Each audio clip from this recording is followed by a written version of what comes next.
La Virgen de Fátima, nuestra Madre Santísima, apareció en Fátima en 1917 y dijo cosas tremendas. Dijo que no ofendan más a Dios nuestro Señor, ya está demasiado ofendido. Entonces, si queremos la tranquilidad, necesitamos hacer penitencia.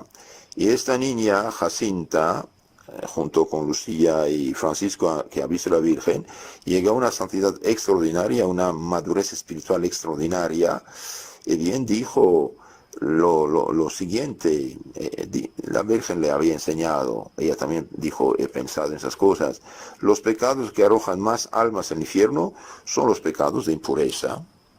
Los pecados que más almas arrojan al infierno son los pecados de impureza. Y hoy qué diría, cuántos pecados de impureza se hacen donde quiera, cuántos están en unión libre sin casarse por la iglesia, hablando de católicos, digo, cuántos católicos están juntados sin casarse por la iglesia, es pecado. Y no solamente es pecado, sino es un estado de pecado de impureza, de pecado de fornicación, y también es pecado de escándalo, de mal ejemplo. ¿Por qué? Porque cuando el hijo, el nieto de papá y abuelo en unión libre, él hace lo mismo. Entonces, es pecado grave. También pecado adulterio es pecado gravísimo. El adulterio es, además de ser impuro, fornicario, es injusto y es escandaloso. 3 pecados se acumulan. Se acumulan. Entonces los pecados que arrojan más almas al infierno son los pecados de impureza. Y hoy, ¿qué diría? Con todos estos medios, antes para que una persona corrupta tuviera literatura impura, tenía, no sé, con vergüenza ir a buscar no sé dónde. Ahora con un clic ya hasta hay gente que es tan tonta y necia que manda cosas malas unos a otros, se reenvían. No, cuando usted recibe algo de esto, inmediatamente eliminarlo, no mirarlo y bloquear a esas personas, y sobre todo no reenviarlo. Si usted reenvía, será culpable de todos los pecados que van a hacerse después. ¿Por qué? Porque usted es un eslabón de la cadena mala, no la cortada. ¿Qué dice la Biblia acerca de esto? Y bien todos, San Pablo a los Efesios 5:5 dice, tenedlo por dicho, entendido, ningún fornicario, ningún adultero va al cielo si no se convierte. San Pablo a los Corintios, primera carta, capítulo 6, 9 y siguientes, no se hagan ilusiones, ni los adúlteros, ni los fornicarios, ni los homosexuales, ni los afeminados, ni los borrachos, ni los rapaces, ni los que viven de engaño heredarán el reino de los cielos si no se convierten. Entonces aquí la santa tiene razón. Vendrán ciertas modas que ofenderán mucho a Dios nuestro Señor. Vendrán modas que van a ofender mucho a Dios nuestro Señor. Hoy cuando hay una boda, una primera comunión, confirmación, 15 años, se visten de la manera más escandalosa que se pueda. Eso no es correcto, no es cristiano, no agrada a Dios, no agrada a la Virgen. Una mujer cristiana debe cubrir su pecho, sus espaldas, sus hombros, y cuando está sentada debe tener siempre las rodillas cubiertas. Al sentarse una mujer, si la falda no cubre sus rodillas, esta falda no es decente. Y nada también de pantalones apretados, de licra, de mezclilla sensual, pegado. Eso no conviene, queridos hermanos, ni en la iglesia, ni fuera de la iglesia, ni en la casa. Uno debe vestirse correctamente, cristianamente. Cristo dijo, el que se fija a una mujer codiciándola es adúltero. Vendrán ciertas modas que ofenderán mucho a nuestro Señor. Las personas que sirven a Dios no deben de seguir las modas. La iglesia no tiene modas. Nuestro Señor siempre es el mismo. Se cometen muchos pecados muy graves en el mundo. Por eso hace falta enseñar a los niños, a las niñas, vestirse correctamente desde chiquitos y enseñarles el pudor, la vergüenza de destaparse. No somos animales. El hombre, el ser humano, después del pecado original, está inclinado al mal, y por eso hay vestidos. Dios hizo vestido al hombre después de su pecado. Entonces tenemos que revisar nuestra ropa, todo lo que no es decente, transformarlo en trapo, o mejorarlo, modificarlo, o echarlo, porque no se puede. Una mujer cristiana no debe ser objeto de escándalo. La sensualidad. ¿Qué es la sensualidad? Miren, es tan grave hacerlo como que ustedes, como jefes de familia, lo permitan en su casa. Cometen el mismo grado de pecado si ustedes lo permiten. La sensualidad. La sensualidad va hacia ese desorden de la carne con un espíritu que se le llama espíritu de exhibicionismo. Es el deseo de mostrar su cuerpo. Hay una necesidad de muchos de mostrar su cuerpo, y entonces hay muchas familias que ya en sus hijas lo van permitiendo, no a gran escala, pero sí vienen ya las niñas acostumbrándose a traer el ombligo de fuera. Entonces, si ustedes, a lo mejor ustedes no andan enseñando el ombligo, pero sí en su familia, lo pagarás, porque te está faltando el carácter para ser lo que eres, cabeza de familia. Si no servías para ser cabeza de familia, no te hubieras metido. Simple y sencillamente no te hubieras metido en esto del matrimonio. Entonces, cuidado. Si no lo hacen ustedes, cuidado con permitirlo en su familia. Entonces, la sensualidad es una de las cosas con las que el mundo está arrastrando, golpeando y sacando, porque todo esto no le agrada a Dios. ¿Hay una psicología en el vestir? ¿Alguna vez lo han pensado? ¿Cómo puede expresar su carácter? Todos ustedes tienen caracteres interesantes, pero algunos están completamente ocultos. Me pregunto por qué quieren vestirse siempre todas iguales, con los mismos sombreros y los mismos abrigos. Estoy segura que todas son interesantes y que hay cosas maravillosas acerca de ustedes. Pero viéndolas en la calle, todas se ven bastante igual. Y por eso les hablo de la psicología del vestir. Traten de expresarse mejor en su forma de vestir. Dejen salir ciertas cosas que creen ocultas. Me pregunto si alguna vez pensaron acerca de ese ángulo de su personalidad. Me gustaría hacerle unas preguntas. ¿Por qué le gustan las faldas cortas? Porque hay más que ver. ¿Más que ver, dice? ¿Y qué gana usted con eso? Me siento más guapa. Me hace más atractiva. ¿En serio?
Desde el decreto del Papa Clemente XII, en 1738, a los católicos se les ha prohibido unirse a los masones, y hasta 1983 bajo pena de excomunión.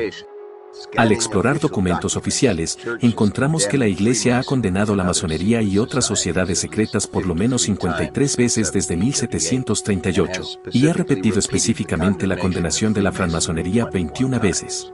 El Papa Leo XIII llamó a la francmasonería un enemigo de Dios, de la Iglesia y del pueblo en su encíclica Custodi di Quella Fede sobre la francmasonería en 1892. En 1917, San Maximiliano Kolbe presenció personalmente a los francmasones celebrar su bicentenario en la plaza de San Pedro. Audazmente, marcharon directo hacia las puertas de la basílica mostrando sus pancartas que decían: Satanás debe reinar en el Vaticano, el Papa será su esclavo. En el pasado, los francmasones han propuesto la caída de la mujer y la alza de la inmodestia en el vestir como una estrategia para aumentar la corrupción de la Iglesia Católica. La Alta Bendita fue un documento originalmente publicado en italiano por francmasones carbonarios italianos que articularon el plan de infiltración de la Iglesia Católica. Los papas Pío IX y Leo XIII, ambos enérgicamente dieron permiso para que se publicaran estos documentos. En este documento, los francmasones escriben: permitámonos entonces nunca cesar de corromper. Tertuliano tenía razón en decir que la sangre de los mártires es la semilla de los cristianos. Es la corrupción en masa la que hemos emprendido, la corrupción de la gente por el clero y la corrupción del clero por nosotros. Para poder destruir el catolicismo, es necesario comenzar por suprimir a la mujer. Dichas palabras son verdaderas en cierto sentido, pero como no podemos suprimir a la mujer, permitámonos corromperla con la Iglesia. La corrupción de lo mejor es lo peor de todo. Lo siguiente es una resolución tomada durante el Congreso Masónico llevado a cabo en Suiza en 1928. La religión no teme a la punta de la daga, pero puede esfumarse bajo la corrupción. Permitámonos no cansarnos de la corrupción. Podemos usar un pretexto, tal como lugares públicos de deporte, higiene o salud. Es necesario corromper, que nuestros niños y niñas practiquen nudismo en el vestir. Para evitar demasiada reacción, uno tendrá que progresar de un modo metódico. Primero, desvestir hasta el codo, después, hasta las rodillas, después los brazos y las piernas completamente descubiertas, más adelante, la parte alta del pecho, los hombros, etcétera, etcétera, después todo lo demás. En un momento dado, la gente se paseará desnuda o casi desnuda sin el más mínimo asombro, y cuando la modestia sea retirada, el sentido de lo sagrado será extinguido, la moral se debilitará y la fe morirá por asfixia. Recuerde las palabras de Santa Jacinta Marto en 1917, resonando las advertencias de Nuestra Señora en Fátima. Los pecados que llevan más almas al infierno son los pecados de la carne. Se presentarán ciertas modas que ofenderán mucho a nuestro Señor. No se entreguen a la ropa inmodesta. El obispo de Quintilla, Dennis Hallinan, escribe en una carta a la prensa: lo he visto establecido en lo que concibo ser una autoridad confiable, que los principales diseñadores de estas modas modernas en vestimenta femenina son hombres, no mujeres, y, seguidamente, que son generalmente judíos parisinos o francmasones, quienes están amargamente opuestos al cristianismo, y buscan, entre otros medios, de desarraigarlo a través de la introducción de estas peligrosas e indecentes vestimentas a la sociedad cristiana. El Papa Pío XI repite la misma advertencia en 1930 en su encíclica Ad Salutem, donde dice que la mujer cristiana jamás podrá esforzarse demasiado cuando se trata de abolir las modas inmodestas de vestir. En contraste a la obsesión de los francmasones con la corrupción y en apoyo a la postura de la Iglesia sobre la pureza y modestia, la gran católica y filósofa Alice von Hildebrand escribe: los franceses tienen una palabra maravillosa para capturar el velo de nuestros sentimientos íntimos, fuera de un sentido apropiado de la vergüenza. Pudeur, una timidez santa, por así decirlo. En el mismo sentido, el Papa Pío XII explica en su discurso a las mujeres de Acción Católica en 1941. Ese impulso de vergüenza, en su espontánea modestia, es el gentil hermano del sentimiento religioso, no es generalmente respetado el día de hoy, pero deben cuidadosamente prevenir su pérdida a través de modas erróneas en la ropa y el vestir que son comunes pero no suficientemente decorosas, y deben hacerlo, por lo contrario, más delicado y vigilante, más sincero y genuino. El Papa Pío XI elaboró aún más en 1935, diciendo que la modestia y la vergüenza son dos protectores de la castidad. El uso de una moda de desnudez es una blasfemia.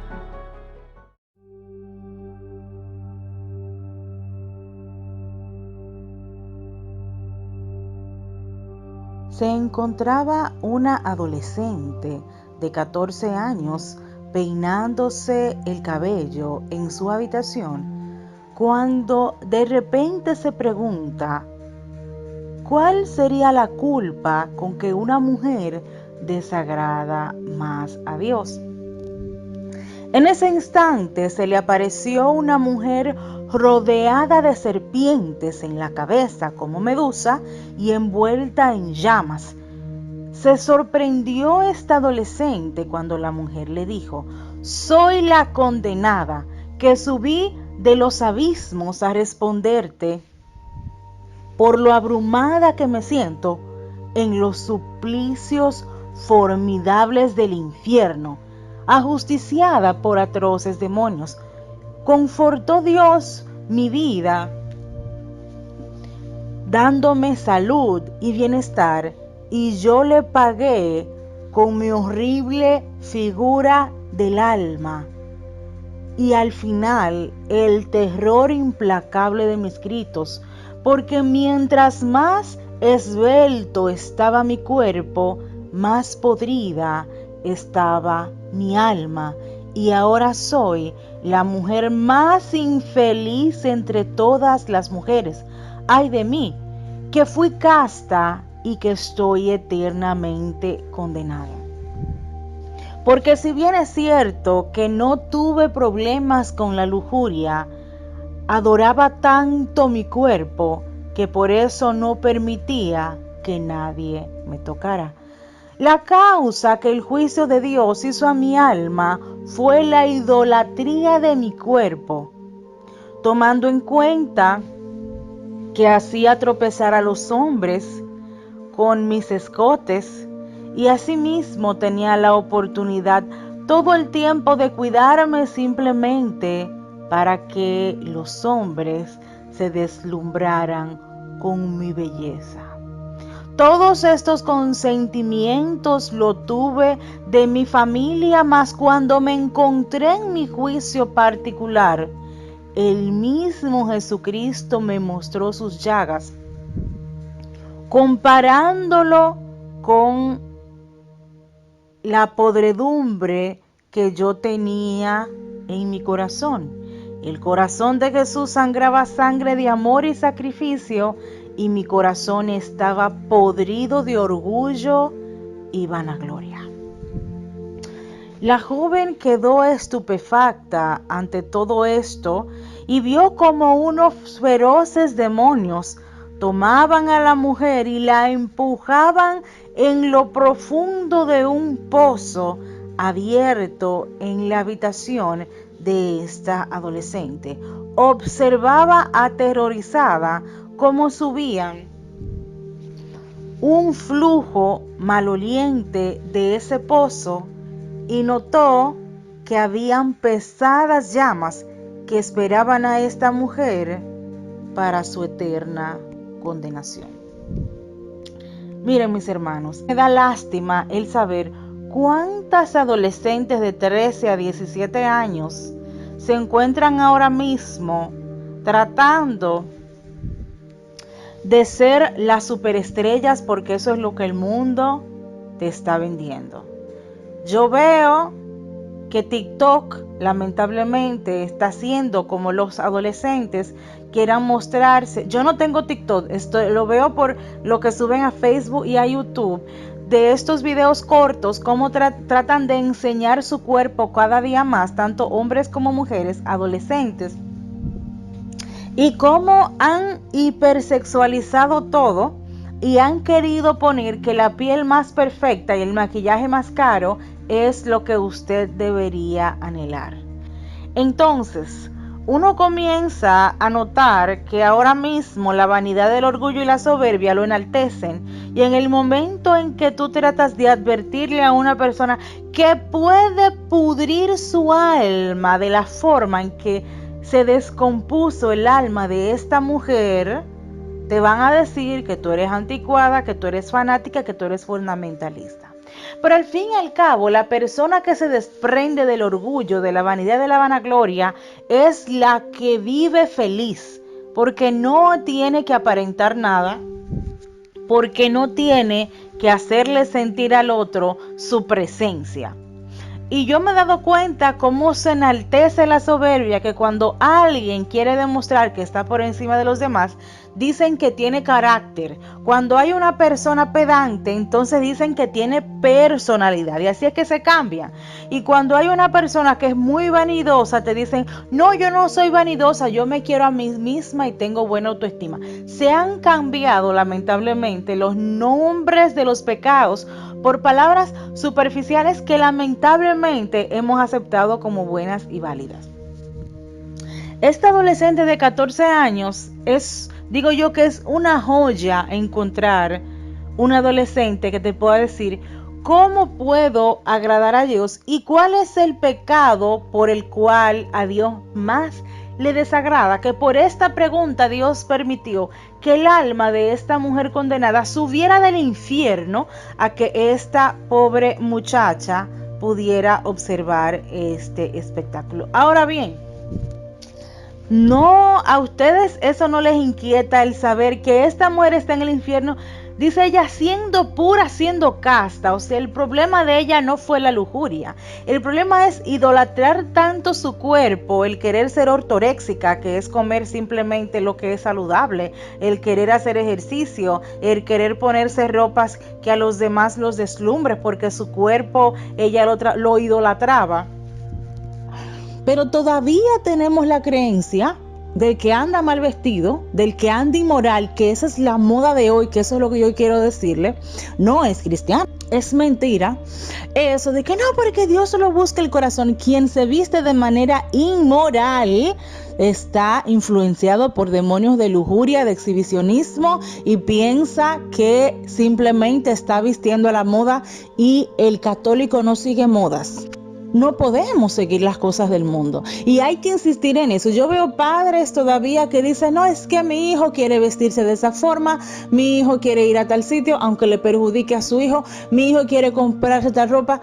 Es que tenemos que sentarnos con ellos, porque los niños ahora son bien inteligentes, y explicarles las cosas. Tú no tienes que hacer por qué hacer los demás. Tú no tienes que seguir los artistas que siguen los demás. Tú no tienes por qué escuchar la música que siguen los demás, porque somos cristianos y el cristiano se comporta de manera diferente.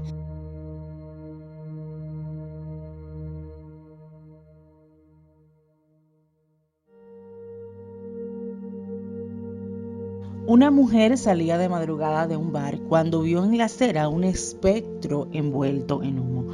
Se dio una gran sorpresa a ver que era su hermana, que fue prostituta en vida, envuelta en llamas, gimiendo, donde se le escuchó decir: estoy muy atormentada, porque me detuvieron en la casa ajena, enamorando al marido ajeno, teniendo mi destino para el fuego, por la vanidad y las galas superfluas. Si lo hubiera sabido, moriría primero de hambre, vendería todo lo que tengo para pagar mis deudas, aunque fuera esclava toda mi vida. La hermana muerta, la misma que continuó hablando, tocó el hombro de su hermana que estaba viva y vio lo que pasaba en esas tinieblas y preguntó: las serpientes enroscadas de fuego que te maltratan las entrañas, ¿qué es todo esto? La difunta contestó: por los torpes abrazos y tocamientos lascivos a hombres y deleites de la carne. Ahora los aborrezco más que a las mismas serpientes escorpiones que taladran mis entrañas.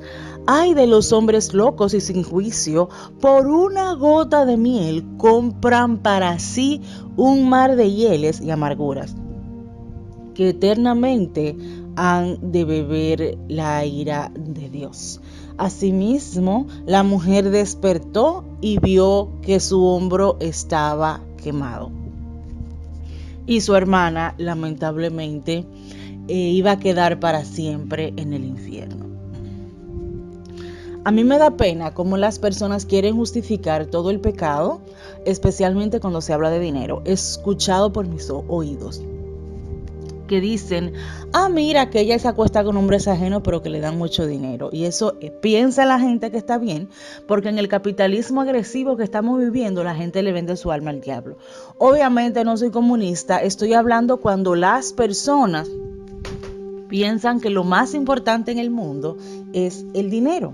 Pero aquí hay un punto importante, que ella dice que ella murió cuando estaba visitando una casa ajena, acostándose con un hombre ajeno, y entonces bajó directo al infierno. Y esto es importante porque hay ocasiones en que las personas tienen el momento para pedirle perdón a Dios, pero cuando están en el mismo acto de pecado mortal, los demonios lo toman y entonces se lo llevan al abismo porque justamente están en un acto pecaminoso. Debemos alejarnos del pecado a toda costa. Y yo quiero recordarles lo siguiente, nosotros tenemos una lucha espiritual. No piensen ustedes que se van a salvar sin librar esa lucha. La carne, obviamente que pertenece a nosotros, está en nosotros, nos hace la guerra y ahí es que nosotros tenemos que demostrar a Jesucristo que somos humildes para que Él penetre en nosotros.